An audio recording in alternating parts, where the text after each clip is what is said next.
Yes, అక్కడ ఇంకోటి కూడా ఉంటుంది. మాది కూడా ఉండాలి. మా బిహేవియర్, ఎస్, మా యాటిట్యూడ్లు సరిగా ఉంటే 25 years జర్నీ నాది ఇప్పటికి ఎన్టీఆర్ గారితో. అవును, మరకలేదుగా. ఎస్, నిలబెట్టుకున్నారు.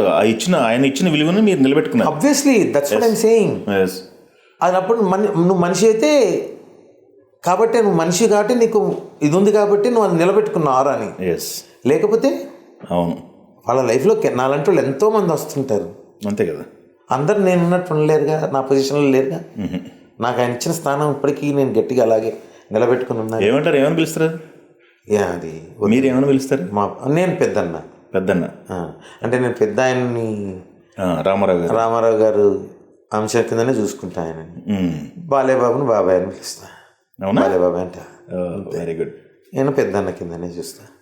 నేను ఎప్పుడు పేరు పెట్టి పిలవను.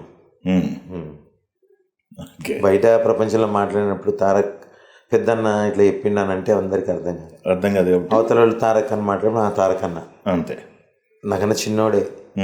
కానీ అన్న అనేది ఒక గౌరవం. సార్, గురువుగారు అనేది, భయ్యా అనేది ఇష్టం లేక అన్న అంట. అది గౌరవమైన పదం. అందు గురించి అలా. ఓకే.